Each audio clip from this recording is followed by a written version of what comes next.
Hola de nuevo a todos. Desde la NAU, el Centro Cultural de la Universidad de Valencia, en estas 12 jornadas de egiptología de la Universidad de Valencia.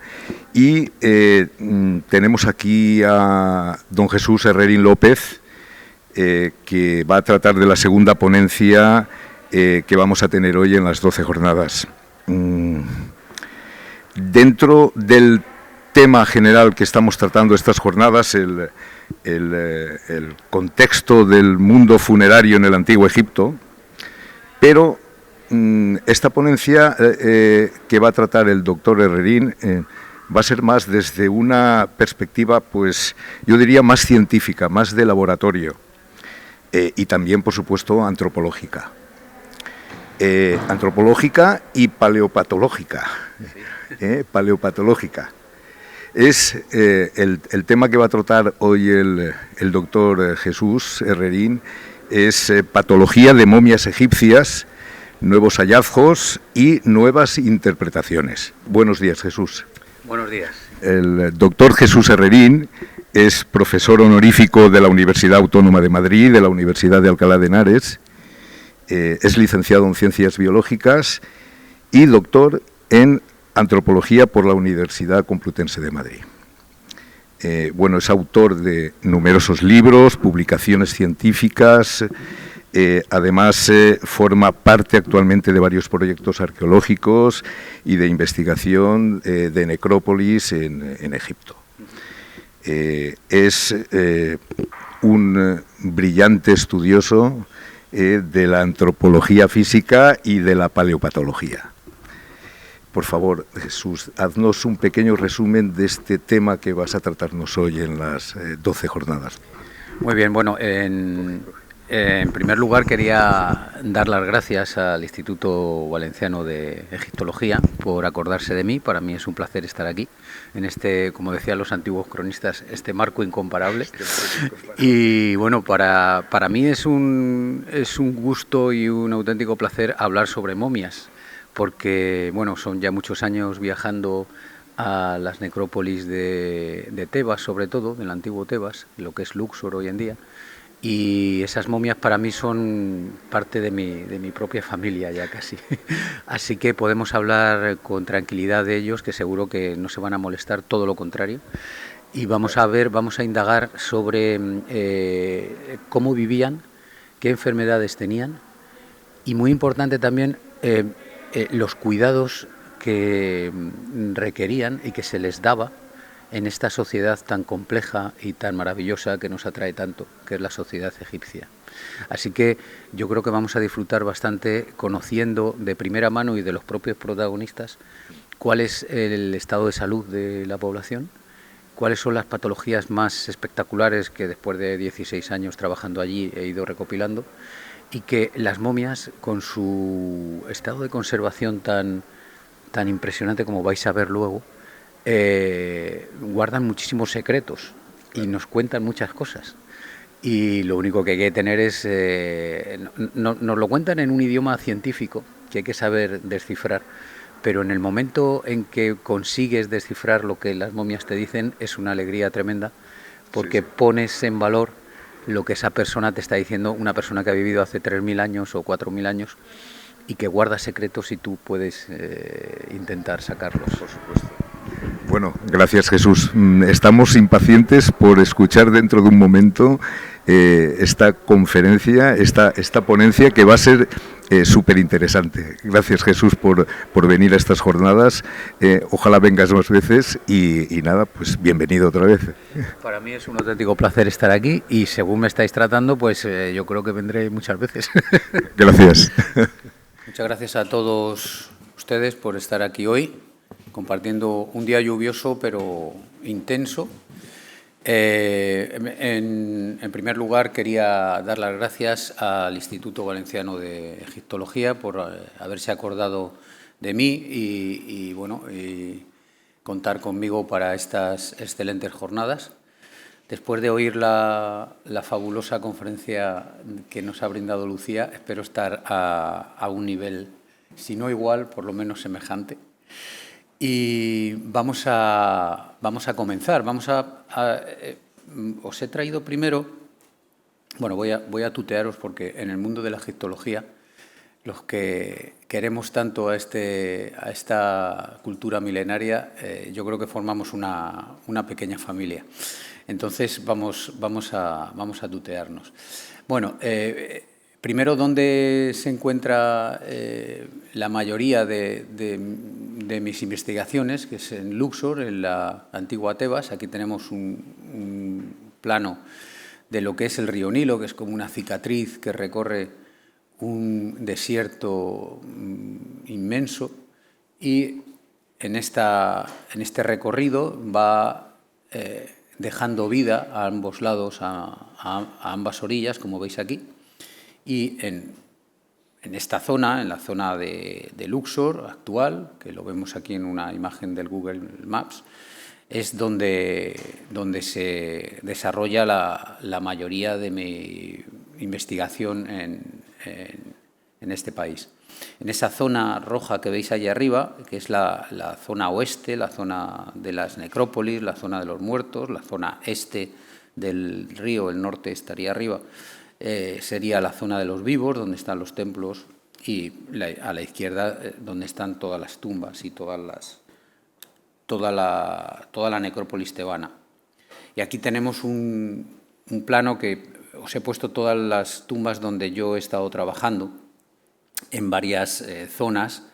La zona de Drabu el Naga, que nos ha hablado antes Lucía, donde está la TT11, que es la tumba de Yehuti, y también la TT16, y luego en El Asasif y en Sheikh Abel Kurna, que es otra zona de una montaña tebana que está absolutamente minada con tumbas de los aristócratas y del alto estatus social del Antiguo Egipto. Aquí vemos en un plano, en una fotografía, el templo de Hatshepsut en Deir el-Bahari. El Valle de los Reyes estaría detrás, y las zonas que os he hablado antes de El Asasif y de Sheikh Abel Kurna, donde se encuentran algunas de las tumbas donde yo he estado trabajando. En esta zona de Drabu el Naga es donde se encuentran las dos tumbas que yo tengo especial cariño, que es la tumba TT11 y TT12 del proyecto Yehuti, que es bueno, está mal que yo lo diga porque pertenezco a él, pero para mí es el proyecto más importante de todos los que se están realizando en esta zona. En la TT16, que es un proyecto chiquitito que os voy a enseñar luego, y que es una tumba pequeñita, pero que yo también la tengo muchísimo cariño porque es donde he estado trabajando durante 12 años. Y bueno, este año pasado terminé los estudios antropológicos y paleopatológicos allí. Aquí vemos la TT11-12, que no voy a pararme en ella porque, más que os ha dicho la anterior conferencia Lucía, yo no voy a poder decirlo, claro, por supuesto. Pero sí que puedo decir que es un equipo muy numeroso, como veis aquí, donde estamos los investigadores estamos en esta línea de pies, y todos los obreros que forman parte del proyecto Yehuti están aquí, y que, bueno, como veis, somos un conjunto de casi 100 personas trabajando codo con codo durante 6-7 semanas, durante los meses de enero-febrero, que es cuando se puede trabajar allí por cuestiones de temperatura y demás. Y bueno, como nos lo pasamos tan bien, pues parece mucho tiempo, pero se nos hace corto normalmente. Esta tumba también la tengo especial cariño, es la tumba de Montenhat, que bueno, es una tumba en la cual yo comencé, el primer proyecto que yo tuve. Y es una tumba grandísima, tiene un patio, este patio que está, bueno, como veis, rehabilitado, pero precioso. Y luego, como veis, el patio que os he enseñado sería este, que está al aire, y todo esto que veis aquí sería subterráneo. tiene 54 habitaciones subterráneas y aquí nos encontramos bastantes momias, como las que veis aquí, en un cachet, en una cuevecilla, donde estaban algunas completas, otras desnudas, otras tenían lino, habían sido violentadas por los saqueadores, la mayoría de ellas, pero nos dieron bastantes alegrías cuando estudiamos una a una. También estas dos tumbas que veis aquí, la TT25 y la TT39, donde descubrimos hace 2 años 2 sarcófagos intactos con la momia en el interior. Y bueno, fueron verdaderamente apasionante hacer la radiografía. ¿Veis? Este es el aparato de rayos X que nosotros utilizamos, porque no nos permiten hacer ningún análisis invasivo. O sea, tenemos que hacerlo sin romper la momia, por supuesto, y sin abrirla ni nada por el estilo. Entonces, la única forma es mediante rayos X. Incluso en este caso no nos permitieron sacar la momia del sarcófago. Y entonces tuvimos que hacer las radiografías con el sarcófago incluidos. Bueno, esta otra tumba, la TT16, es la que yo os digo que es un proyecto americano que, bueno, para mí es clave en mi vida profesional allí en el Antiguo Egipto, porque primero trabajé la de Montenjat, que os he dicho antes, publiqué una cosa, un caso espectacular que vamos a ver hoy, y en Estados Unidos leyeron ese paper y entonces se pusieron en contacto conmigo por si quería. Recuerdo perfectamente, dice, oye, ¿quieres venir a trabajar en una tumba egipcia? Y dije, hombre, ahora ¿cuándo? ¿Ahora por la tarde o queréis mañana? Y desde entonces, pues, además, personalmente tengo muchísima amistad con los compañeros. Es un proyecto mucho más pequeño que todos los demás, pero sin embargo me ha dado muchísimas alegrías porque es una tumba bastante pequeña, como veis tiene como un patio, luego una sala parecida a la de Yehuti que hemos visto antes y una sala pequeñita que da paso a un corredor que acaba en un pozo funerario. Y este corredor, que mide unos 50 metros, estaba absolutamente lleno de restos óseos y momificados. Cuando yo llegué allí, este era pues un pasadizo que mide de alto unos 3 metros, o sea, puedes pasar de pie sin ningún problema. Y había una potencia de huesos y demás de 1,5 metros, más o menos. Entonces yo cuando la primera vez que llego allí y veo que todo estaba roto, porque las momias estaban todas saqueadas y los tórax abiertos, los cráneos abiertos, dije, qué mala suerte que no encontrarme con una momia ya completa. Y luego me di cuenta que era al revés. Tuve mucha suerte, porque pude mirar dentro de las momias sin necesidad de utilizar otros análisis correspondientes. Y de esto hemos sacado muchísimas publicaciones sobre las técnicas de momificación y sobre nuevas cosas que se pueden aportar todavía, aunque parezca mentira, porque muchas veces en estas charlas todo el mundo me dice, pero ¿queda algo por descubrir? Pues sí, queda mucho. Queda muchísimo y estamos estableciendo además nuevas teorías sobre la momificación, que no es el tema de la charla de hoy, pero que puedo comentaros que en nuestra hipótesis, que estamos trabajando mucho con ella, es que los embalsamadores no solamente se dedicaban a hacer todo lo posible por conservar el cuerpo de esa persona, sino por mejorarlo, y que las dolencias que esa persona había tenido durante su vida se curaran, o sea, hacían todo lo posible por disimularlas para la otra vida.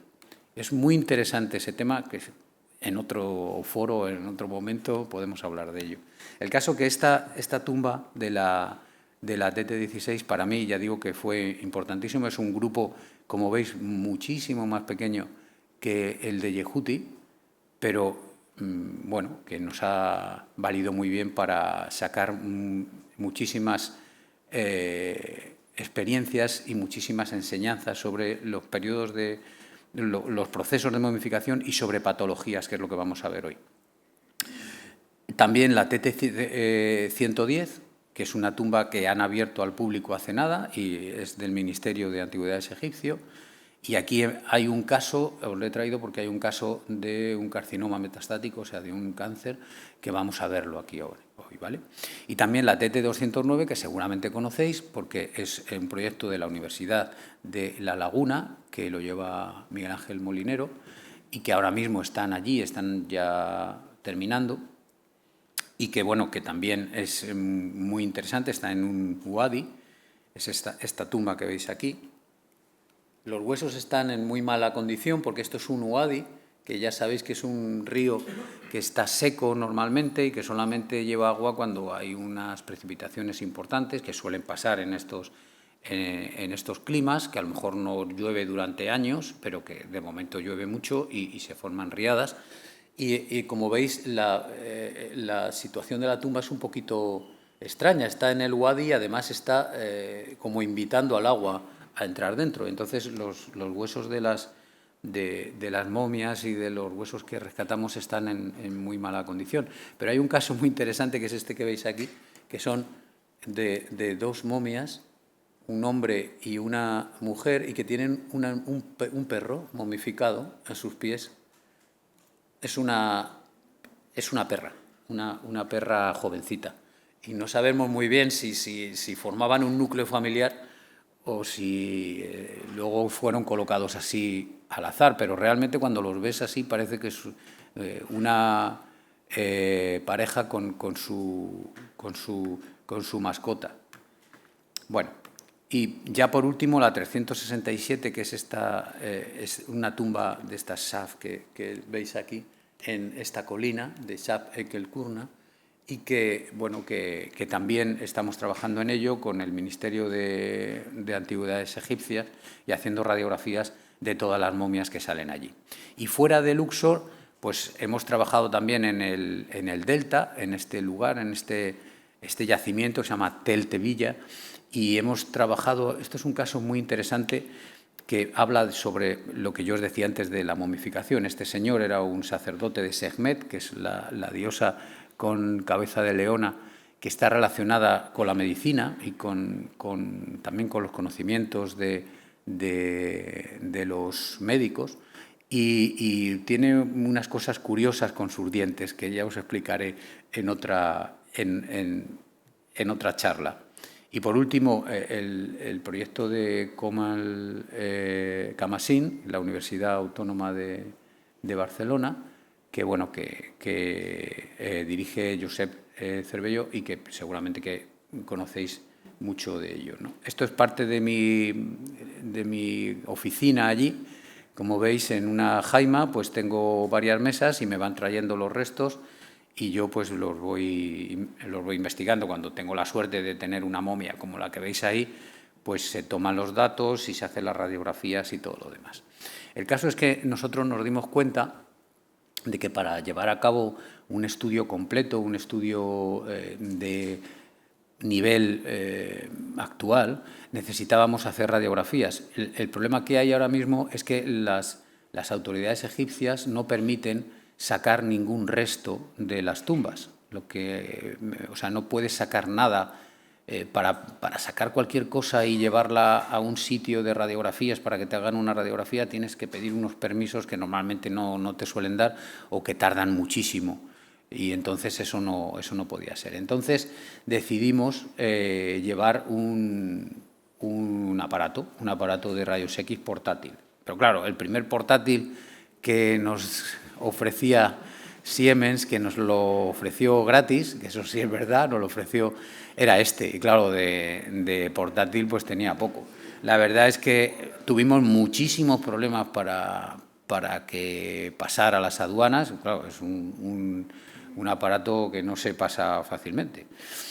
Pero una vez puesto, pues era un aparato de quirófano, de los de pulsera, que hacían unas radiografías fabulosas.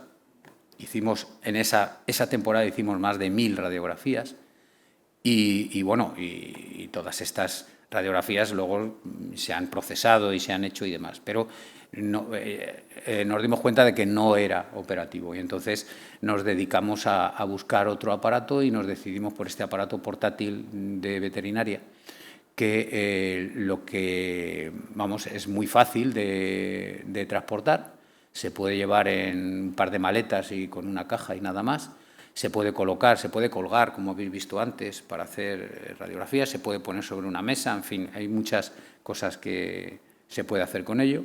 Se puede trabajar dentro de la tumba, como veis aquí, estamos trabajando dentro de la tumba, no hace falta un espacio grande tampoco, se puede meter el colimador en cualquier sitio.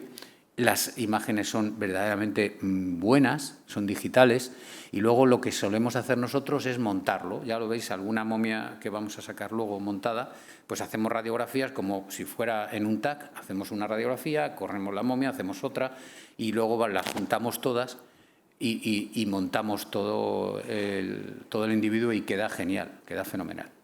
Bueno, pues una vez que ya sabemos, os he enseñado por encima el sitio donde yo trabajo y cómo, pues vamos a ver algunos de los casos patológicos más interesantes. Como comprenderéis, en 15 años de trabajo allí, durante 2-3 meses al año, da para mucho. Entonces, no puedo enseñaros todos los casos. Os he traído los más importantes, o no los más importantes, sino una muestra de cada uno, dependiendo de su etiología, de su origen. Y aquí tenemos algunos que vamos a ver ahora. Vamos a ver primero un caso de patología de origen congénito que se dio en la tumba TT39 y que es este que veis aquí, que es un cráneo de un niño. Solamente se conservó este cráneo porque estaba dentro de una mezcla. Normalmente lo que vemos nosotros es en unas habitaciones, en unas estancias, pues hay acumulados restos óseos.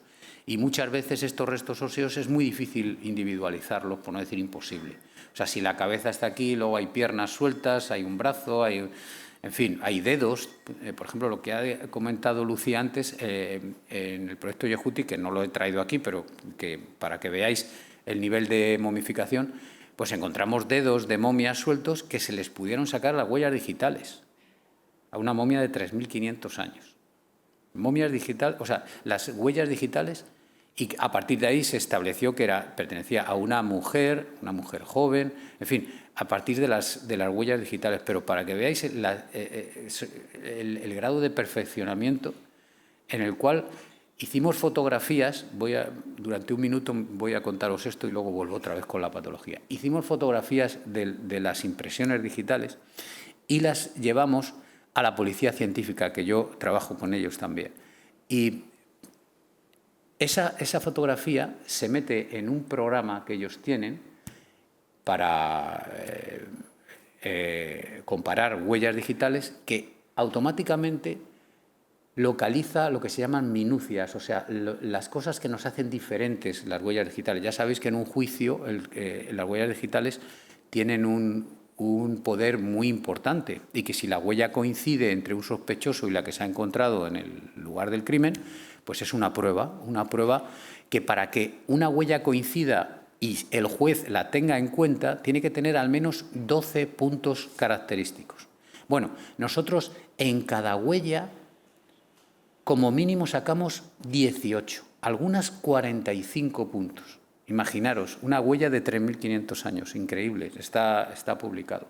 Bueno, pues el caso es que dentro de los restos que encontramos en esta sala, en esta estancia de la TT39, estaba esta cabeza del niño, que rápidamente vimos que era muy patológica, como veis, es muy alta, es muy ancha, es muy redonda, nos recordaba una hidrocefalia en un primer momento, que es un aumento de presión interna debido a los líquidos cerebrales, los líquidos cefalorraquídeos, que empujan los huesos craneales, sobre todo cuando estamos creciendo, los huesos son muy finitos y toman una forma ovalada o una forma redondeada. En un principio parecía que se trataba de una cosa parecida. Hay que decir que este niño tenía aproximadamente entre 6 y 8 años. Pero claro, había que hacer un análisis radiológico para asegurarnos. También nos dimos cuenta que tenía una hiperostosis porótica, que esto normalmente no tienen los casos de hidrocefalia, porque los huesos craneales en la hidrocefalia son finísimos y normalmente están rotos. O sea, es muy complicado que se mantengan en su posición, en un registro arqueológico, quiero decir. Y aquí, sin embargo, vimos, como veis aquí, que tenían en los dos parietales, sobre todo, este entramado de poros que se habían transformado en verdaderos surcos y que habían hecho crecer el diploe, como vimos en estas radiografías, de una manera impresionante. O sea, lo que es el diploe craneal, lo que hay entre las dos tablas, aquí tenemos una tabla y la tabla interna, la tabla externa estaría aquí, la tabla interna estaría aquí, lo que hay en el medio se llama diploe y es una parte de hueso trabecular.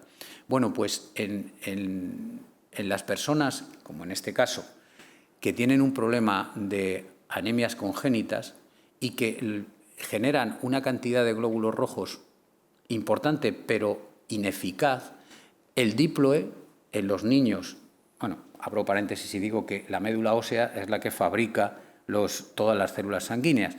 En las personas adultas está en la caña de los huesos largos, en fin. Pero en los niños, en el cráneo también.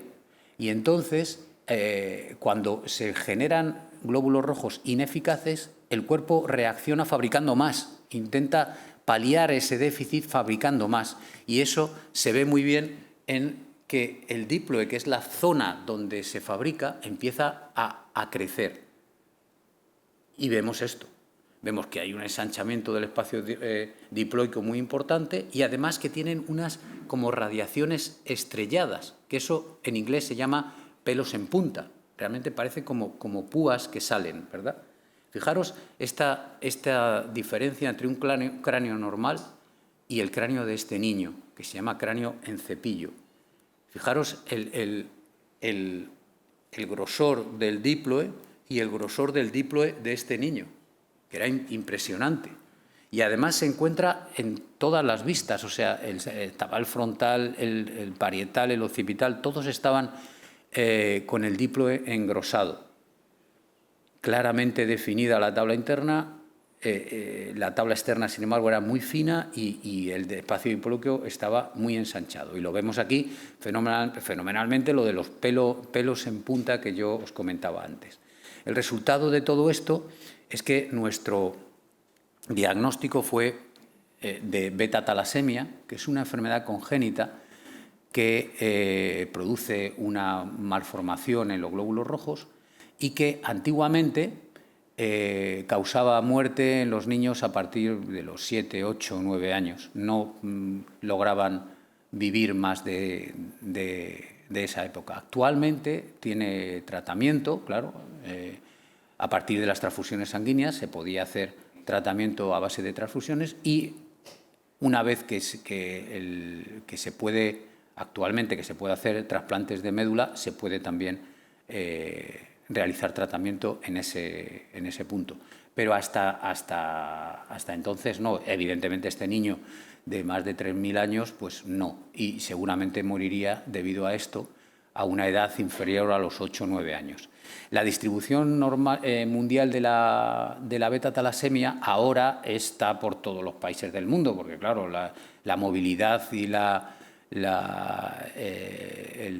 migraciones están en todas las culturas, ¿no? Pero antiguamente no, y se llama talasemia porque viene de una palabra griega que se llama talasos, que significa mar, el mar Mediterráneo, y los países que estaban alrededor del mar Mediterráneo tienen una frecuencia mucho más alta, incluido Egipto.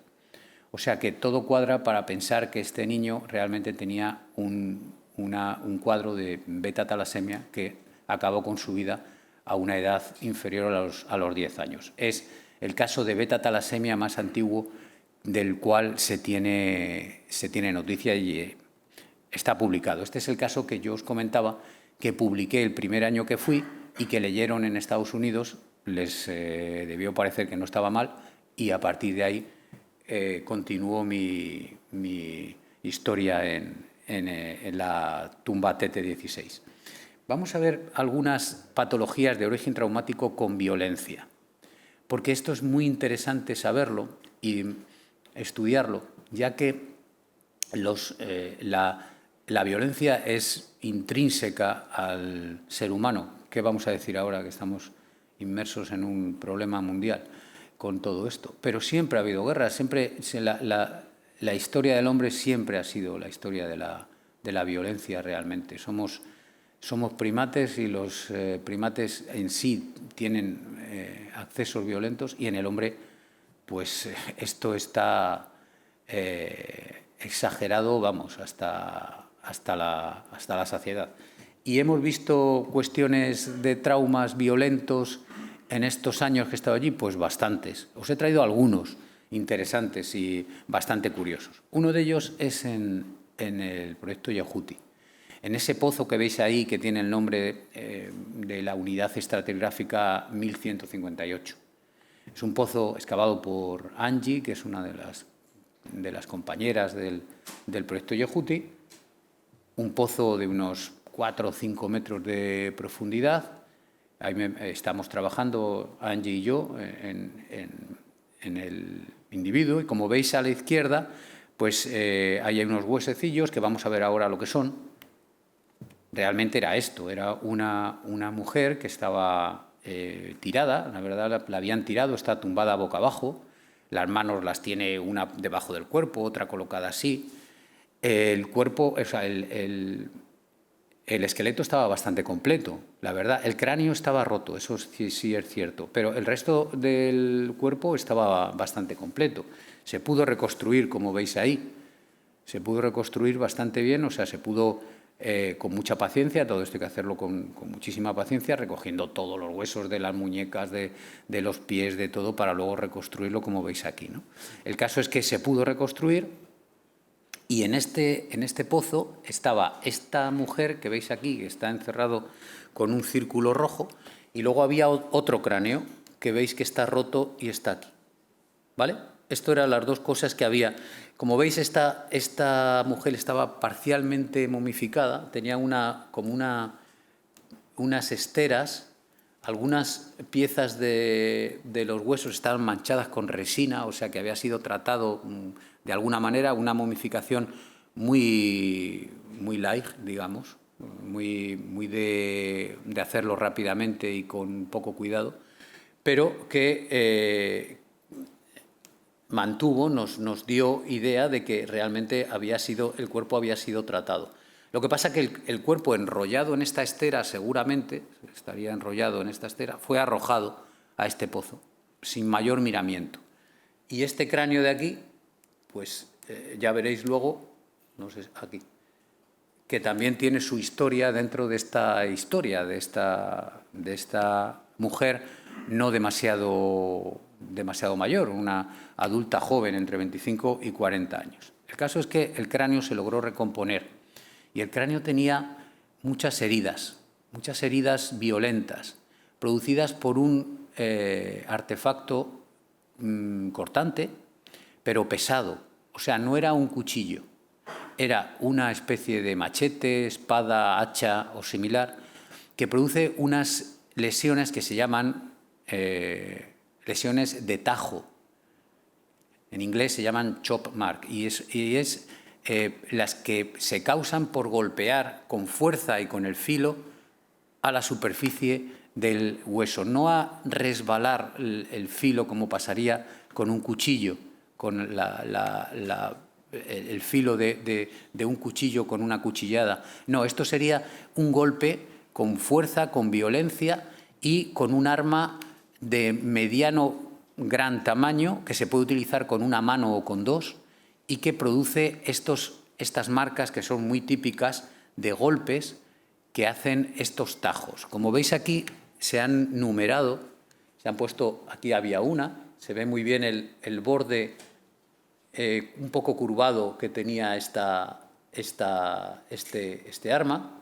En el 2 se ve muy bien que el borde, este filo, esta recta indica el filo, y esta parte de aquí que falta es para sacar el arma. O sea, el arma, das el golpe, se queda enganchada, mueves un poquito y se quita lo que se llama en paleopatología una galleta en esta parte, ¿no? Luego aquí tenía otras dos marcas, la número 3 y bueno, la número 1, como veis aquí. Digo aquí que la número 2 era posterior en el tiempo porque hay una regla que se llama la regla de Puppe que dice que cuando se impacta tan fuerte la energía tiene que salir por algún lado y se producen estas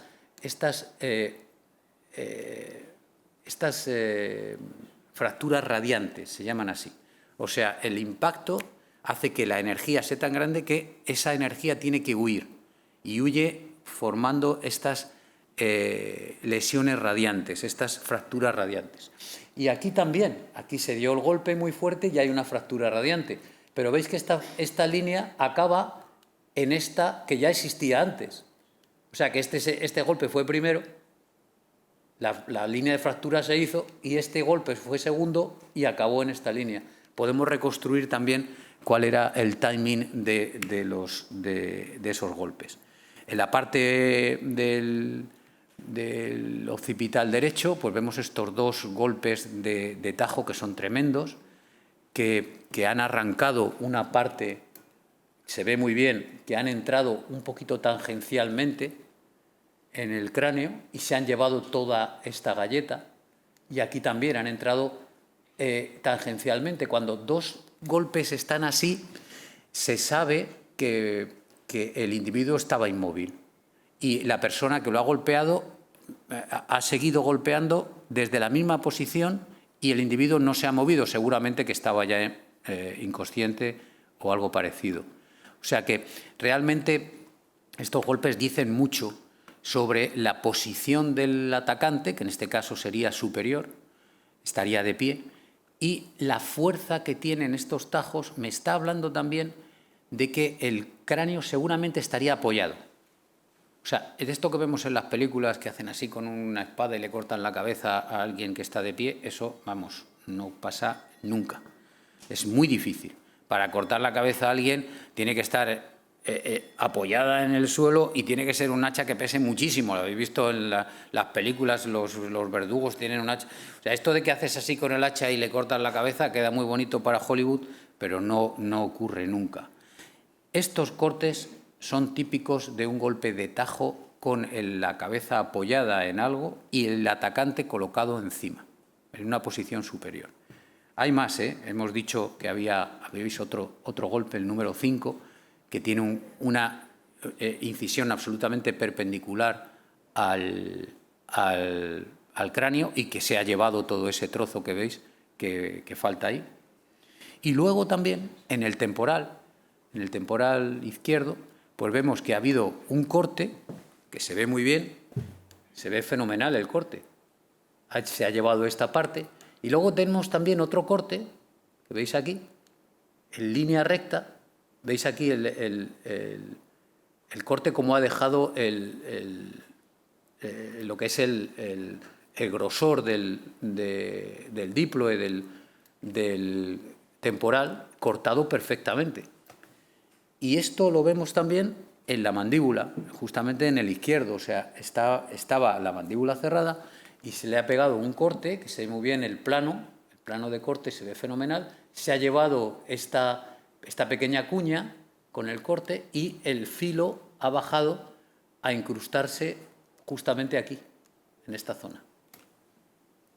O sea que realmente lo que ha pasado aquí es que le han dado como mínimo todos estos golpes que veis aquí, con el agravante de que, como se ha descubierto todo el esqueleto, resulta que no hay ninguna herida en ninguna parte del esqueleto. Yo me fijé, como podéis imaginaros, con muchísimo cuidado, de las manos, por ejemplo, que es lo típico que ocurre en un ataque frontal, es intentar parar por lo menos el primer golpe o los dos primeros golpes con la mano, agarrando el cuchillo o lo que fuera, ¿no? Y entonces eso deja normalmente marcas, ninguna.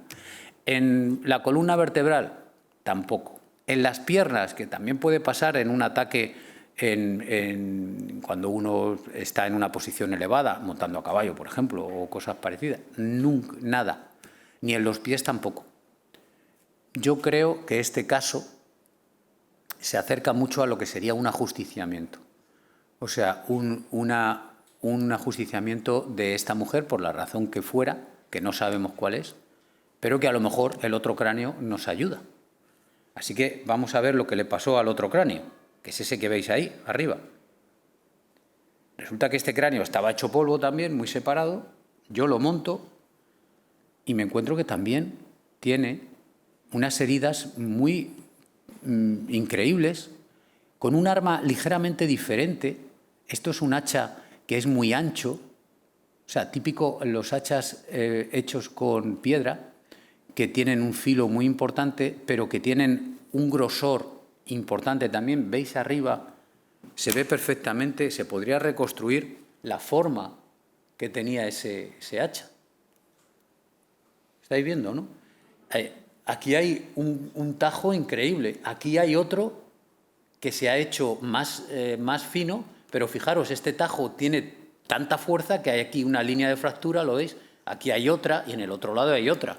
O sea, esto es un golpe, pero vamos, no es casual. Un golpe que se le ha dado con unas ganas increíbles. Aquí tenemos la reconstrucción de este filo, se ve perfectamente. Se puede ver muy bien, justamente le dio en la sutura sagital y se ha llevado parte de esa sutura. Es un golpe mucho menos violento que este, no tiene líneas de fractura, y si las tuviera, hubieran escapado por la misma sutura. Pero este de aquí, fijaros, tiene una fuerza increíble. Pero tiene más. Tiene estos golpes que se parecen muchísimo a los golpes que hemos visto antes. En el lado derecho del occipital, o sea, como si la cabeza estuviera colocada de lado y se hubiera golpeado por arriba, de tal manera que aquí vemos, otra vez, se puede reconstruir la forma de ese arma. Aquí tenemos otro golpe también, ¿veis? Que también tiene una línea de fractura por aquí y por allí, mucho más recto. O sea, realmente la interpretación que nosotros hacemos aquí, ¿veis? Aquí se ve muy bien, ¿veis la línea de fractura? ¿Dónde estás? Aquí, la línea de fractura como sale, porque es muy, muy violento, ¿no? Y la interpretación que nosotros hacemos es que seguramente que serían golpes hechos con dos armas diferentes. Una muy ancha, que hemos visto antes, y otra más estrecha, más fina y con menos fuerza, pero también violenta. A lo mejor el mismo individuo con dos armas diferentes o dos individuos diferentes. El caso es que estos dos tipos de armas se ven muy bien en las 5 marcas de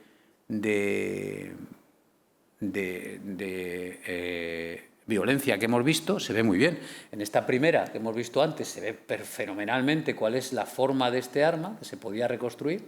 Aquí también es muy parecida esta forma que esta, y esta forma igual. O sea, estas tres parecen hechas por la misma arma, mientras estas de aquí, o una de dos, o fue un golpe con la misma arma, pero mucho más superficial, con menos fuerza y se quedó en línea, o era un arma más penetrante con el filo más estrecho.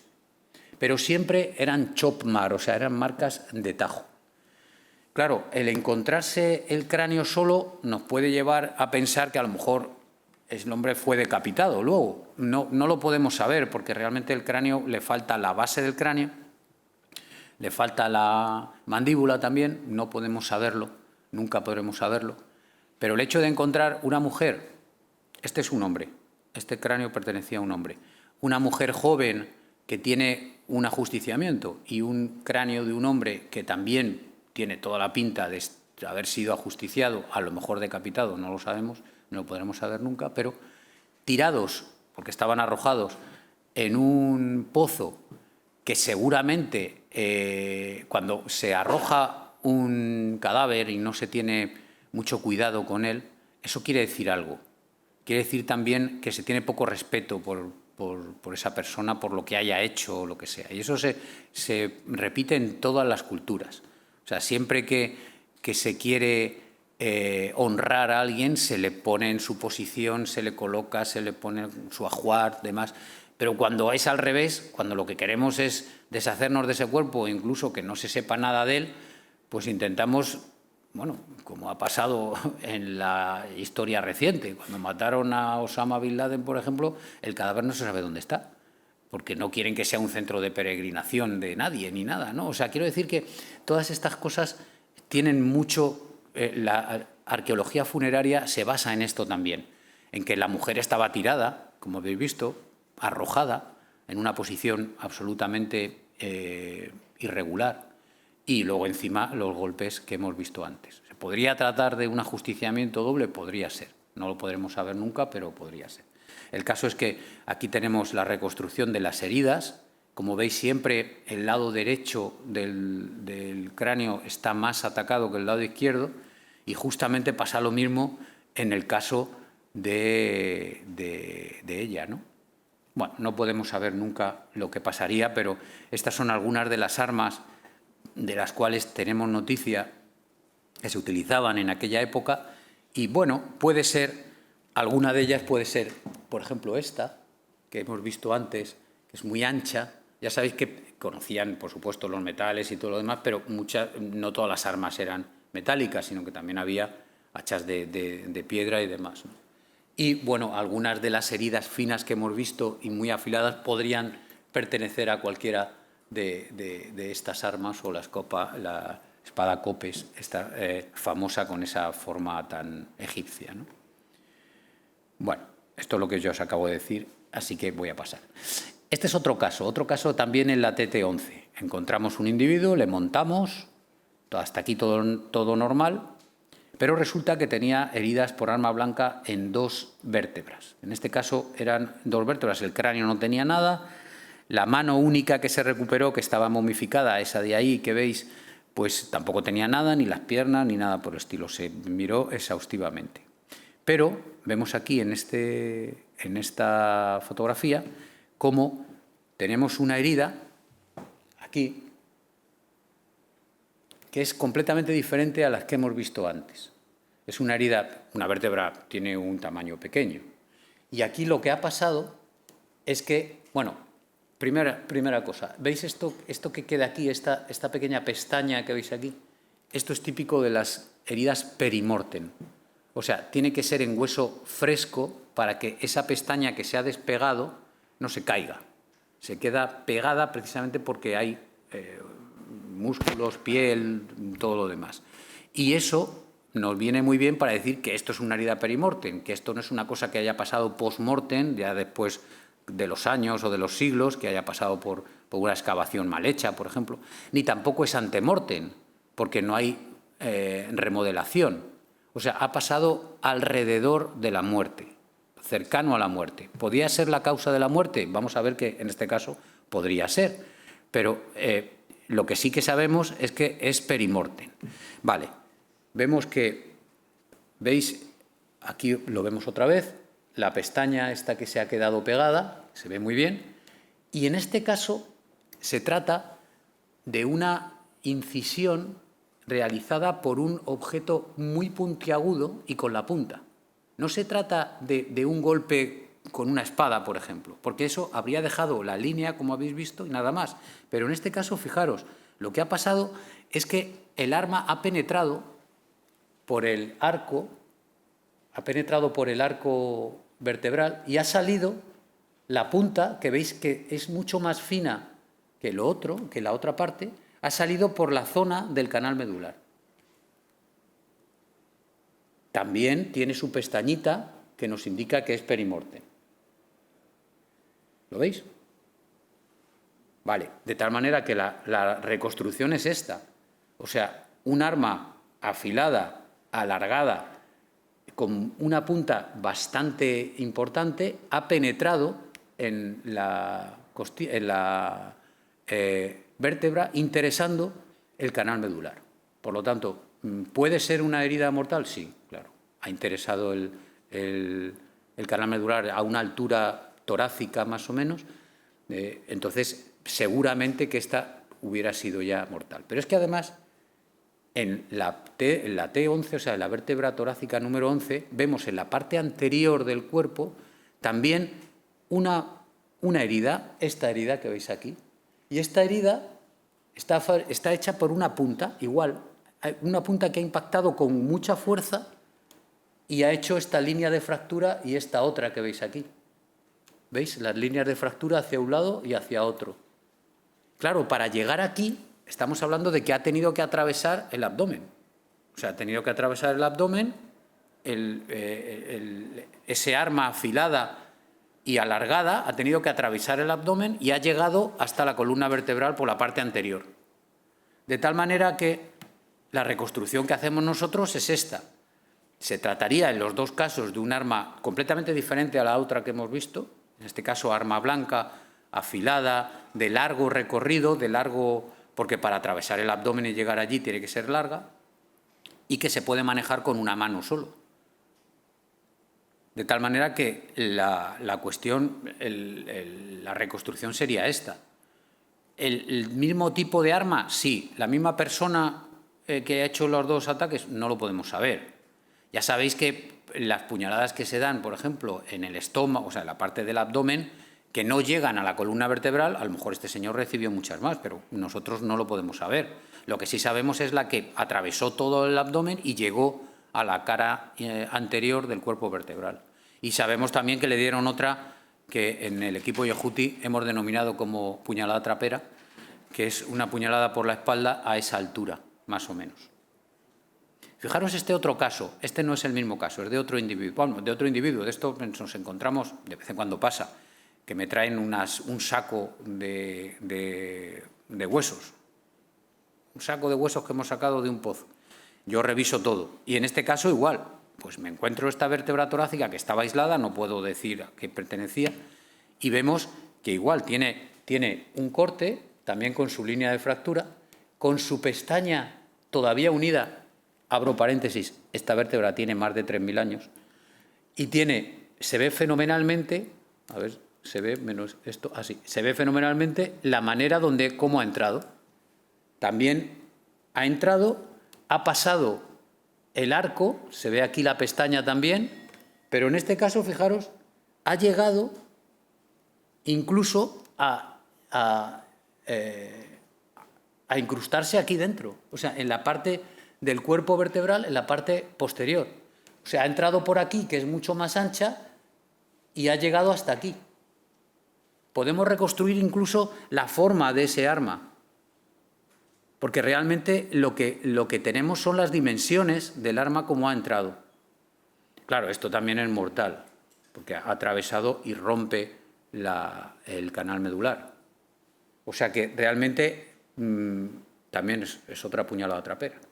Como veis, por la espalda y bueno, no sé si denominarlo a traición, pero vamos, este señor no saldría vivo de esta, seguro. Otro caso interesante también en un cráneo que encontramos fue esto, un cráneo que tenía dos marcas, una de espada, que se ve muy bien aquí, una espada que le dio tangencialmente. Normalmente la gente que recibe los espadazos no suele colaborar. Entonces se intenta escapar, se intenta girar y entonces algunas veces el que le va a dar el golpe, que se lo quiere dar en el centro de la cabeza, el otro intenta retirarla y pasa esto, que le da tangencialmente. Pero aquí, y luego tenía otro trozo, otro golpe aquí. Ahora lo vamos a ver. Pero lo que es interesante de esta primera señal, de esta primera lesión, es esto, es que podemos saber que el golpe fue dado de arriba a abajo. ¿Veis? Esto que está aquí como pulido es el roce del filo del arma cuando pasa. Y esto que veis aquí, irregular, se ha quedado enganchada, él ha girado el puño para sacarla y se ha llevado esta galleta que veis aquí, que falta aquí. Pero se ha quedado enganchada aquí abajo. Realmente lo que vemos es eso, ese es el resbalor, cómo ha resbalado esta espada. Y luego en la parte del parietal tiene este golpe que se ve muy bien. ¿Cuál es el filo? Que es un filo absolutamente recto, lo veis, ¿no? Se ve muy bien y además se ve muy bien los trocitos que han saltado con el impacto. En este caso era un impacto de menos energía, por eso no ha traspasado. seguramente que sería un impacto, vamos, este no es mortal. Puede ser mortal, pero no es directamente mortal. El otro sí, porque hay agujero que pone en contacto el tejido cerebral con el exterior y se lleva parte de él, o sea que es difícil. Es una herida perimortem también. Bueno, de cuestiones de violencia podemos hablar mucho porque hay mucha violencia en el Antiguo Egipto. Pero bueno, estos datos, estos casos que os he traído, había traído otro también de un boxeador, que yo le llamo así, de que tenía la cara, el pobre hombre. Pero estos eran todo fracturas antemortem, o sea, una persona que podía ser un soldado también, que había batallado, había peleado mucho y tenía la nariz rota, pero había vivido, había sobrevivido, eran fracturas antemortem. Eso también podría ser. Pero bueno, eso otro día que tengamos más tiempo, porque si no, no nos va a dar tiempo hoy. Y vamos a ver otras patologías que son muy interesantes, las patologías neoplásicas, las de origen tumoral. Y esto es una polémica que tenemos todos los paleopatólogos sobre la cantidad de casos de tumores o de cáncer, como queráis denominarlos, que está reflejado en la literatura paleopatológica. Y os puedo decir que el cáncer es una enfermedad que cada vez, en los datos de la OMS, cada vez va aumentando más. O sea, si cogemos los datos de 2010 y comparamos con 2011, 2012, 2013 y vamos sumando, cada vez hay más casos de cáncer en el mundo. Y claro, esto tiene mucho que ver con nuestra forma de vida, con la alimentación, con la esperanza de vida, con los tratamientos, con todas las cosas que alargan la vida y que hacen que el cáncer se pueda desarrollar. Cánceres que podían matar antes muy rápidamente, ahora llevan más tiempo. Y luego hay muchos cánceres que no dejan huellas en el tejido óseo. Y nosotros normalmente trabajamos con los huesos solo. Aquí os he traído cánceres de hueso, pero también cánceres que hemos encontrado en momias, en tejido blandos, y que son de los más, o sea, son primera data, que se llama, o sea, el primer caso en casos antiguos. Vamos a ver algunos porque son interesantes. Este es de la TT-110. Encontramos este cráneo aislado también en una sala que tenía miles de huesos, revisamos todos, y resulta que este cráneo, un cráneo femenino, entre 30 a 40 años, más o menos, pues tenía estas heridas que, como veis, estaban tanto en la cara externa del cráneo como en la cara interna, y todas tenían unas características muy similares, que eran estas, eran heridas muy osteolíticas, o sea, heridas que destruyen hueso, y los bordes eran como apolillados, como festoneados, se llaman así, como si una polilla hubiera estado comiendo ahí, ¿no? Y además había muchas heridas, como veis, muy repartido. El tamaño de las heridas era no muy homogéneo, pero todas tenían en común sus características, que eran osteolíticas y con los bordes festoneados. Y tanto en la tabla externa, o sea, en la parte externa del cráneo, como en la tabla interna. En esta habitación llena de huesos, que encontramos ese cráneo, encontramos un par de fragmentos de coxal. Estos fragmentos que veis ahí. El coxal es un hueso muy dimórfico, o sea, es diferente en mujeres y en hombres, por lo que es fácil, relativamente fácil si se tiene experiencia diferenciar si pertenece a una mujer o un hombre. En este caso, estos dos coxales son muy femeninos. Y además se puede saber, si se guarda, como en este caso, que se conservó la superficie auricular de articulación con el sacro, se puede saber más o menos la edad. Y coincidía, era una mujer, y coincidía entre 30 y 40 años con la del cráneo. No podemos saber que se trata de la misma mujer, pero la casualidad, y no es casualidad, claro, es que tenía también muchas lesiones que mantenían el mismo patrón, como veis ahí. Lesiones que estaban repartidas por todos los dos huesos. De tal manera que, fijaros, estaban tanto en las partes, por ejemplo, de la gran escotadura ciática aquí, pero también en las articulaciones, dentro de las articulaciones, dentro de la articulación con la cabeza del fémur. Y todas tenían esta forma apolillada, que yo os digo, sin crecimiento osteoblástico alrededor ni nada por el estilo. Evidentemente le hicimos radiografías y lo que pensábamos, pues ocurrió que había más lesiones de las que macroscópicamente podíamos mirar. Y vimos que estaba absolutamente lleno de lesiones el cráneo, todos los huesos del cráneo, no había ninguno que no estuviera afectado. Igual pasaba con los dos coxales. ¿Cuál es nuestro diagnóstico de esto? Pues es un carcinoma metastático, creemos, bastante claro, está publicado ya. Atendiendo a la edad de la mujer y el sexo, o sea, el sexo femenino y la edad, más de 30 a 40 años, podría ser que el cáncer primario fuera un cáncer de mama, que produce este tipo de lesiones. Abro paréntesis y digo que no todas las metástasis de los cánceres producen iguales señales. Hay algunos que son osteolíticos, como este, otros que son osteoblásticos, o sea, que generan hueso, otros que son mezcla de los dos. En este caso era osteolítico puro, que es lo que suele pasar con los cánceres de mama. ¿Puede ser un cáncer de mama? Puede ser, no podemos definirlo solamente con esto, pero puede ser. Puede ser un cáncer de ovario también puede ser, pero los cánceres de ovario también tienen una parte osteoblástica que no vemos aquí.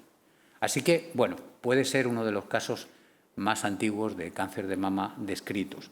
También en este grupo de huesos nos encontramos esta vértebra que tenía esta lesión, que como veis es absolutamente parecida a la que vemos en los otros lados. ¿Podría pertenecer esta vértebra a esta señora? Podría ser.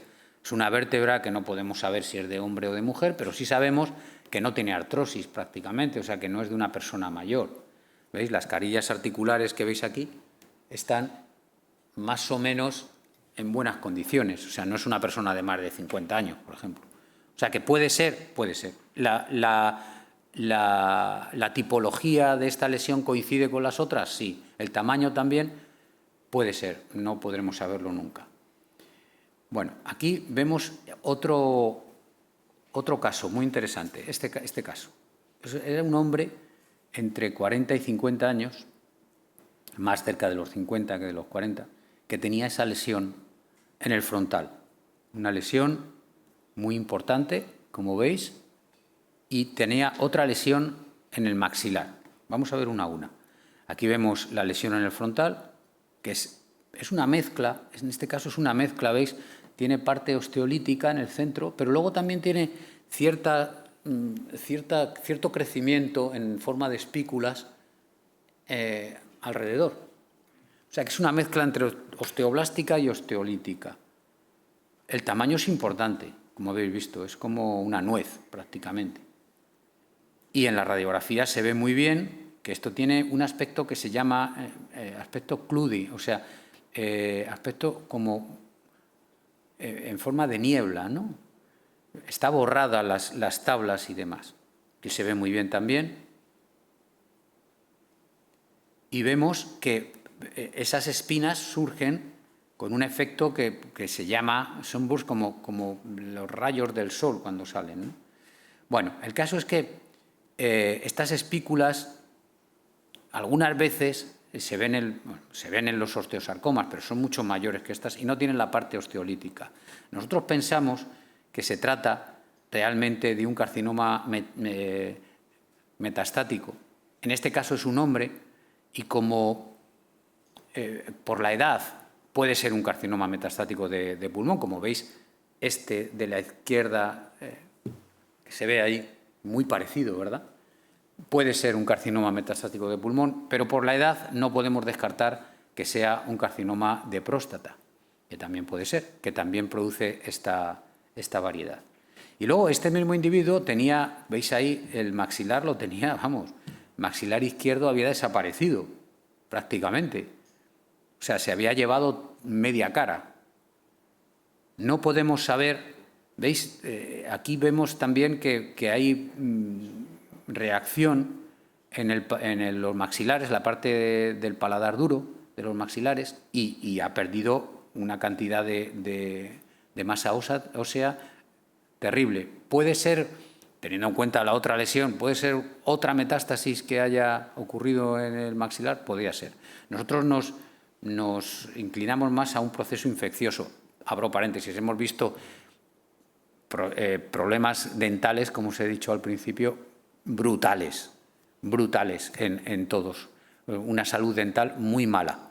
O sea, que podría ser que este señor, además del cáncer, tuviera un absceso de estos terribles que van minando y tal. Podría ser. Nosotros lo hemos dado más de esta manera que de la otra, pero no podemos descartar que sea una metástasis. Y ahora voy a enseñaros un par de casos que son espectaculares. Y eso sí que puedo decir que son únicos. Estamos publicándolo ahora en revistas internacionales de impacto y realmente os digo que son increíbles. Esto es como nos encontramos las momias muchas veces. Dice, esto es una momia, esto es una birria, ¿no? Parece que no es nada, ¿no? Pues es un tórax, veis aquí el tórax, ¿vale? Y una pierna, o sea, un fémur. Esto es una vista anterior y esto es una vista posterior. Y claro, es un hombre, como veis. Esto es muy típico de los hombres. Bueno, el caso es que dentro tenía esto que veis aquí, que es como el tamaño de un balón de baloncesto, que se adaptó perfectamente a la forma de la cavidad abdominal, que en su día era, ahora era durísimo, era como dar aquí, así, sonaba así. Ahora veremos qué era. Pero se ve por los pliegues que era una masa adaptable y que se adaptó perfectamente a la cavidad abdominal. Una masa grande, 25 centímetros por 25, o sea, grande. Y que además oclusó perfectamente prácticamente todo el suelo pélvico. O sea, estaba cerrado. Este señor tendría muchos problemas para ir al servicio, por ejemplo. O problemas de micción, por supuesto, y el colon estaría absolutamente atrapado. Bien. Hay que recordar que los egipcios en la momificación extraían los órganos internos. Para hacer eso hacían una incisión, normalmente en la parte izquierda del abdomen, este está en la parte derecha, este dibujo, pero bueno, normalmente era la parte izquierda de la cresta ilíaca izquierda, y por ahí metían una mano y extraían, como veis aquí tenemos, estos son momias nuestras, aquí tenemos una momia de un hombre y aquí es el corte. ¿Veis? En este caso está relleno con lino, en este caso no, y por aquí, por este corte, se metía la mano para extraer las vísceras que luego se metían en los vasos canopos o se hacían paquetes y se volvían a meter en el cuerpo de las personas a partir, sobre todo, de la dinastía 21, como ya sabéis. Bueno, el caso es que, ¿por qué este señor, que no tenía ni estómago, ni hígado, ni nada dentro, se le dejó eso? Seguramente porque no pudieron sacarlo. Las dimensiones de esto son más o menos, normalmente nosotros hemos hecho una estadística y son unos 15 centímetros. Y esta bola que tenía pues era muchísimo mayor.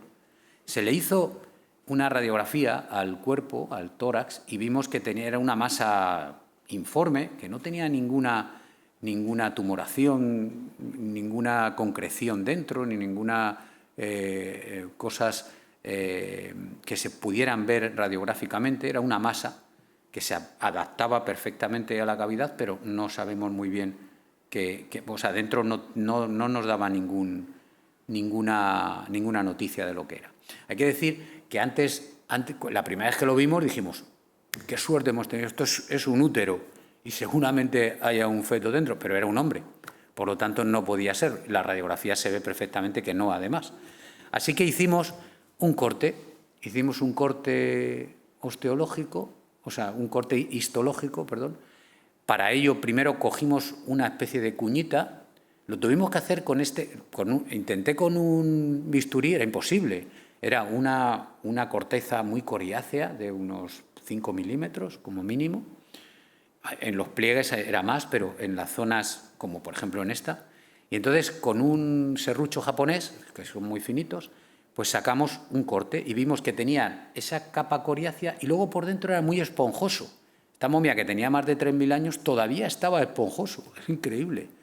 Y hicimos cortes osteológicos, cortes histológicos. ¿Veis? Aquí se ve muy bien que parece como una esponja. ¿Lo veis? Esta es la parte coriácea y esta es la parte interna.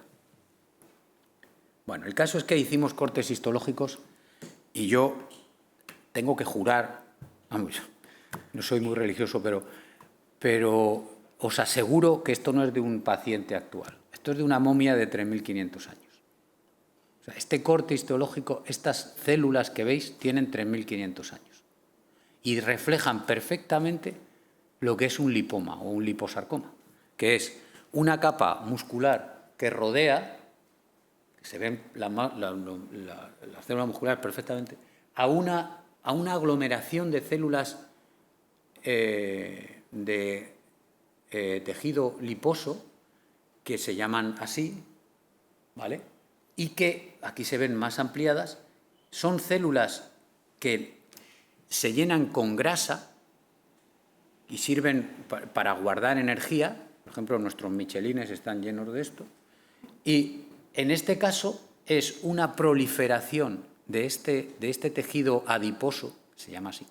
Estos se llaman adipocitos y tienen esta forma, que son típicas, son células que parece que no tienen nada dentro, porque realmente lo que tienen es grasa. Y van aumentando. A veces estos tejidos adiposos tienen un crecimiento incontrolado, que es lo que ha pasado aquí. Y hemos visto que se ha llenado todo y se ha producido un crecimiento descontrolado. Fijaros, se le hizo un corte histológico tricómico que se ve fenomenalmente, donde está en la A la parte muscular, en la B la parte de los adipocitos. Y por último, fijaros aquí en este corte que hicimos varios cortes, claro. Hay que decir que los cortes se tienen que hacer a pie de tumba porque no te dejan sacar nada fuera. Tuvimos que pedir un permiso especial para hacer esos cortes. Con mucho cuidado, hay que rehidratar. Bueno, esto es un proceso que lo hizo mi compañero, Miguel Ángel Sánchez, que es médico, trabaja en Nueva York y que es experto en esto y, bueno, es un auténtico manitas, como podéis ver, y se ve perfectamente que es un tejido adiposo, que un crecimiento brutal. Aquí os he traído algunos casos en clínica actual de lipomas. Fijaros qué tamaño tienen, cómo invaden toda la cavidad. Muy parecido a lo que vemos aquí. Y en el caso nuestro, la capa externa quedó momificada con los procesos de momificación y permitió que el lipoma se conservara durante más de 3.000 años. Esto es un lipoma de una persona extraída en una operación actual, para que veáis que pueden alcanzar tamaños tan grandes como los que hemos visto. Este es un caso verdaderamente espectacular que no es el único espectacular que vais a ver, porque el que viene ahora es espectacular también. En una sala, no sé cómo voy de tiempo, ¿voy bien de tiempo? Sí, en una sala pequeñita encontramos, esto es bastante curioso, encontramos también en el proyecto Yehuti, en una sala estaban restos de una serie de individuos, todos hombres, la mayoría con el pelo rapado, y que eran, por los nombres y todo, y además por los ajuares que tenían y demás, eran sacerdotes de alto standing, digamos. Y dentro de esta mezcla de restos y demás, nos encontramos dos estómagos. Este estómago que veis aquí, con su duodeno, con su esófago, perfecto. Ya sabéis que los estómagos se cogían para embalsamarlos también. Yo no sé qué pasaría con este estómago. Encontramos dos estómagos. Entonces, este estómago era normal. El otro estómago era patológico, se veía, que lo vamos a ver luego, el siguiente caso. Pero este caso dijimos, bueno, pues vamos a cortar aquí, vamos a hacer un corte para comparar lo normal de lo patológico. Y nos llevamos una sorpresa, claro. ¿Por qué? Pues porque igual usamos la sierra japonesa para coger un trocito, Y resulta que las paredes del estómago de este señor tenían unas células cancerosas que forman lo que se llama un sarcoma gástrico, que tienen, fijaros, repito, 3.500 años. Fijaros, aquí se ve muy bien, estas serían las células musculares del estómago normal, y esto que veis aquí es una infiltración de células cancerosas. O sea, que se va infiltrando y va creciendo. ¿Veis aquí otro crecimiento aquí? Cuando esto lo aumentamos, se ven los núcleos de las células, que son núcleos atípicos, núcleos grandes que solamente se producen en células cancerosas que están continuamente dividiéndose. Por lo tanto, estos núcleos atípicos que veis aquí y que se ven fenomenalmente son típicos de células cancerosas, en este caso en el estómago, o sea, un sarcoma gástrico que ya digo que es increíble. Y cuando hicimos un tricómrico se ve fenomenalmente. Se ve las paredes del estómago en rojo, eso que hemos llamado A, y la parte B, que son las infiltraciones. Fijaros cómo tienen forma de cuña y se van metiendo, van ganando terreno. Este señor tenía este sarcoma gástrico, no sabemos si murió de ello, pero vemos que esta enfermedad estaba minándole el estómago. Y realmente desde fuera no teníamos ninguna noticia de esto. Tuvo que ser el análisis anatomopatológico el que nos alumbrara aquí, porque realmente nosotros no estábamos buscando esto. Estábamos buscando nada más que una comparación con el otro estómago, que lo vais a ver ahora, que es este de aquí. Este estómago que lo descubrimos al lado, que era mucho mayor, debía ser de una persona que le gustaba comer, era mucho más grande y además era muy irregular. El otro era muy homogéneo, todo el estómago. Habéis visto que tenía un grosor más o menos igual. Este no, este tenía zonas grandes, pequeñas, ampliadas, y suponíamos ya que iba a tener problemas. También guardó, como veis ahí, parte del esófago y parte del intestino. El caso es que nosotros hicimos un corte y efectivamente vimos que tenía varices en las paredes del estómago, lo que se llaman varices esofágicas, que normalmente están producidas por una hipertensión portal, o sea, una hipertensión en los mecanismos de transporte de la sangre entre el tubo digestivo y el hígado, que hace que las venas se distiendan. Ya sabéis que las varices son distensiones de las venas y que producen problemas de retardo venoso, que se llama, ¿no? Y entonces esas inundaciones es lo que estamos viendo aquí. Realmente estamos viendo que hay muchas venas están distendidas, algunas mucho, provocando este aumento. ¿Veis? Por aquí no se ve, pero por aquí sí que se ve. Entonces hicimos cortes osteológicos también. Aquí se ve muy bien las túnicas de las venas, se ve fenomenalmente, y el espacio. Y sobre todo, y lo más interesante, es que vimos que había granulomas. Estos granulomas que son como respuestas inmunológicas para aislar un agente infeccioso. Realmente nos hizo pensar bastante. Dijimos, hipertensión portátil, granulomas hialinizados, como en este caso, creemos que se puede tratar de una esquistosomiasis. Una esquistosomiasis, ahora vamos a explicar qué es esto, es una enfermedad infecciosa producida por un protozoo que tiene su huésped intermedio en un caracol que vive en aguas quietas, no en aguas que tienen corriente, y en climas tropicales. O sea, justo lo que podemos ver en Egipto, que el río Nilo tiene su corriente, pero luego salen para regar, se hacen muchos canales y se mantienen el agua más o menos estancada en lugares donde este caracol puede vivir durante tiempo. Y en ese ambiente es muy fácil que ocurra la esquistosomiasis. Pongo aquí que en África, sobre todo, se da mucho, y en Egipto se da mucho, actualmente. Actualmente. Aquí tenemos el caracol, y veis el dato de la OMS, todos los años mueren por esquistosomiasis más de 200.000 personas. No es ninguna broma.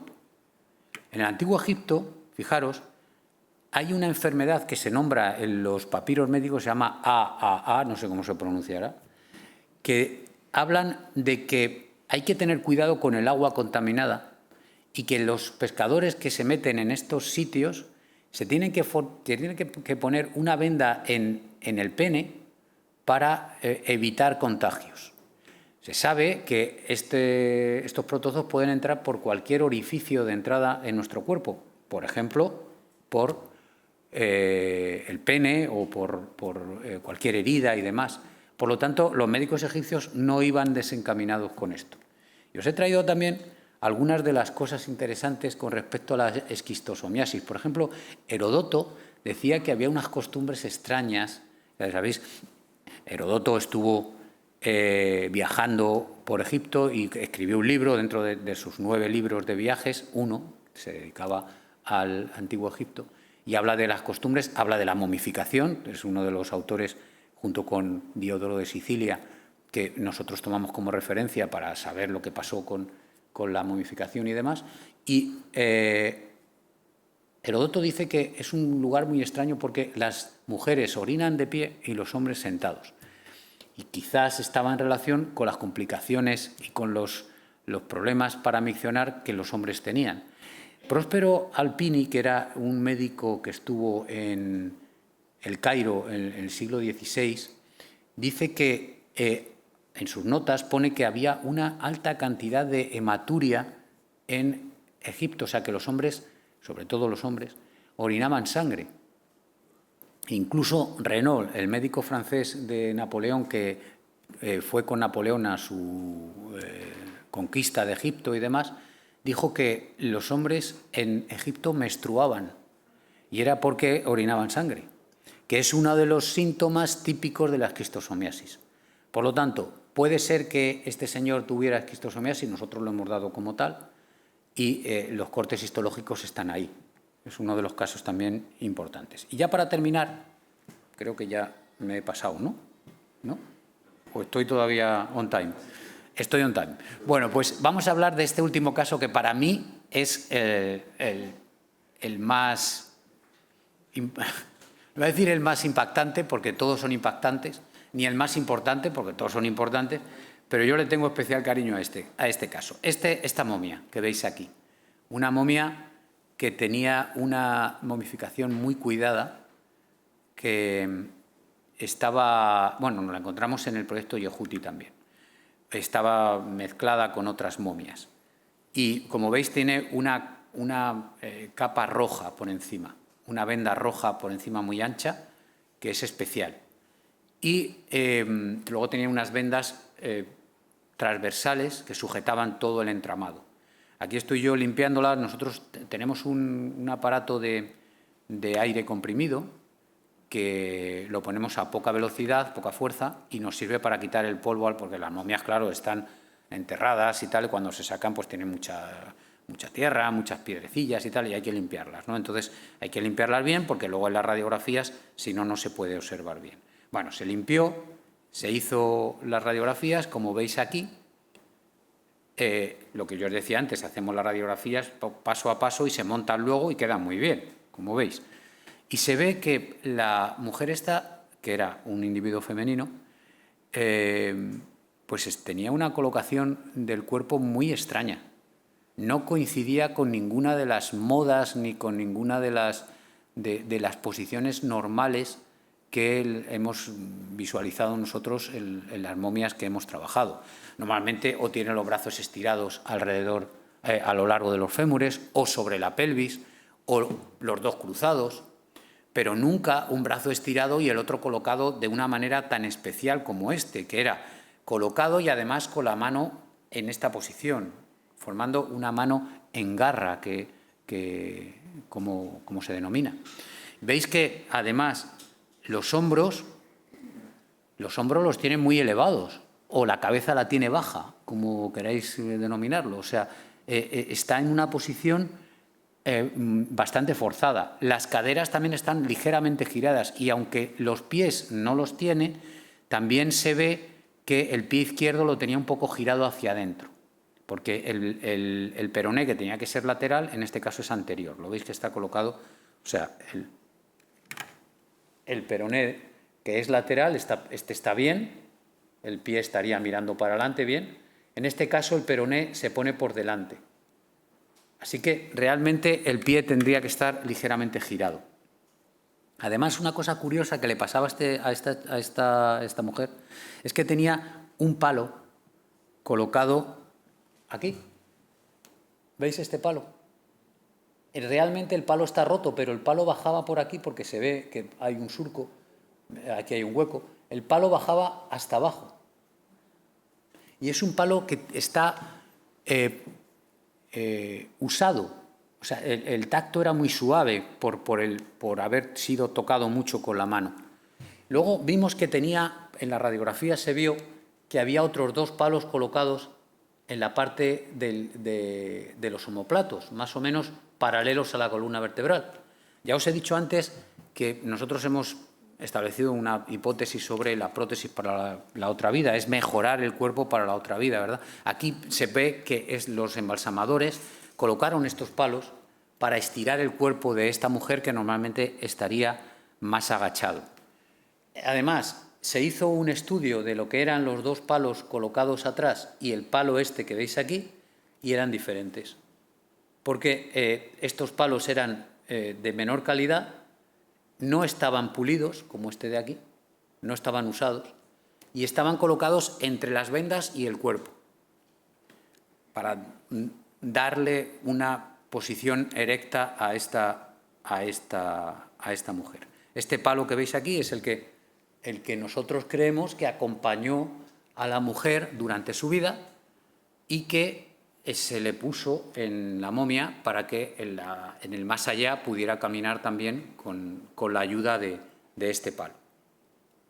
Bueno, realmente creemos que esa posición de la mano, que ese codo en flexión, que esa cadera girada, que esos hombros elevados, que esa cabeza bajada con la barbilla pegada en el tórax, con ese pie izquierdo zambo, coincide perfectamente con una hemiplegia, o sea, con un ataque cerebrovascular. En este caso, al lado derecho del cerebro, que se refleja en el lado izquierdo del cuerpo. Entonces, nos planteamos varias preguntas. ¿Esto podría ser congénito? ¿Podría ser una cosa que le sucediera en el nacimiento? ¿Pudiera ser una cosa que lo sucediera siendo niño?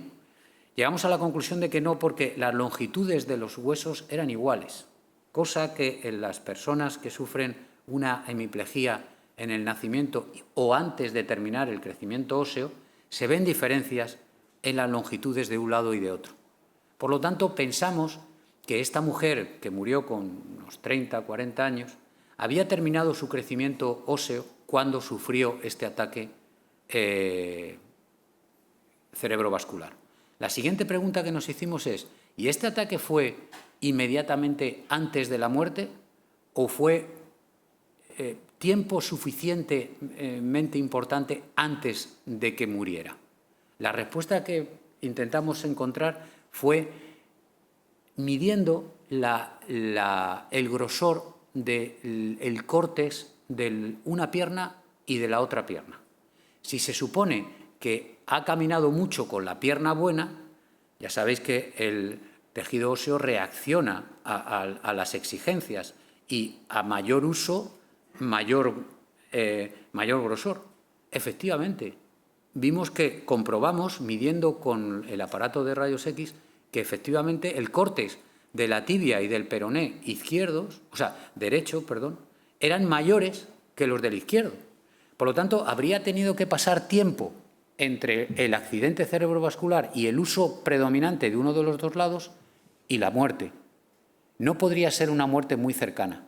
El hecho de tener un palo con ese desgaste que hemos dicho, esa cosa tan suave que es en el tacto, también nos indica que esa mujer utilizó ese bastón durante una parte importante de su vida. Por lo tanto, podemos establecer muchas cosas con esto. Es el primer accidente cerebrovascular descrito en la literatura paleopatológica, El otro es, el siguiente es un monje italiano del siglo XVI, en el cual tiene una mano parecida a esta y está escrito que había sufrido un ataque, pero del siglo XVI. Estamos hablando de 3.000 años, hace 3.000 años. Y que además podemos decir que esta mujer sufrió el ataque con el desarrollo óseo terminado, o sea, a partir de 23, 24 años, y que eso, cuando le sobrevino, le duró durante un tiempo hasta su muerte. Y esa momificación tan cuidada, ese cariño que se ve en el bastón colocado, en las vendas transversas y demás, hablan mucho del tipo de sociedad o el tipo de familia que tenía esta mujer, que seguramente, hemos hecho también un estudio de esto, lo que se llama en inglés la bioarchaeology of care, o sea, la bioarqueología de los cuidados. Hemos establecido, esto es interesante, hemos establecido qué podría hacer esta mujer o no atendiendo a pacientes actuales. Por ejemplo, podría cocinar, podría vestirse sola, podría tener higiene personal sola, podría andar, podría hacer caminatas largas, ir al templo o ir a lo que sea. Hemos llegado a la conclusión de que al principio del accidente cerebrovascular no. Seguramente necesitaría un cuidador constantemente. Y luego pequeñas cosas, de ahí el bastón, podrían ser posibles en su vida, pero siempre bajo la supervisión y el cuidado de otra persona. Por lo tanto, habla mucho de lo que es el cuidado de los seres queridos en una sociedad que nos encanta a todos los que estamos aquí y que permite establecer también un modus operandi con los enfermos, en los cuales se les intentaba tratar. No sabemos si esta mujer fue intentada tratar. Con los conocimientos de la época era imposible curar, por supuesto. Es ahora y es imposible. Imaginaros antes. Pero sí que sabemos que esta mujer sobrevivió durante años y que esa vida que tuvo con respecto a lo que nosotros podemos establecer del bastón, de la momificación cuidada, del color tan especial de sus vendas y demás, nos habla de un cariño y de un cuidado importante. Así que, bueno, valga este caso para terminar esta charla y supongo que, bueno, espero que os haya gustado y no sé si queréis preguntar algo, si no, mañana, no sé, como queráis, no sé, como lo digan los organizadores. Muchas gracias.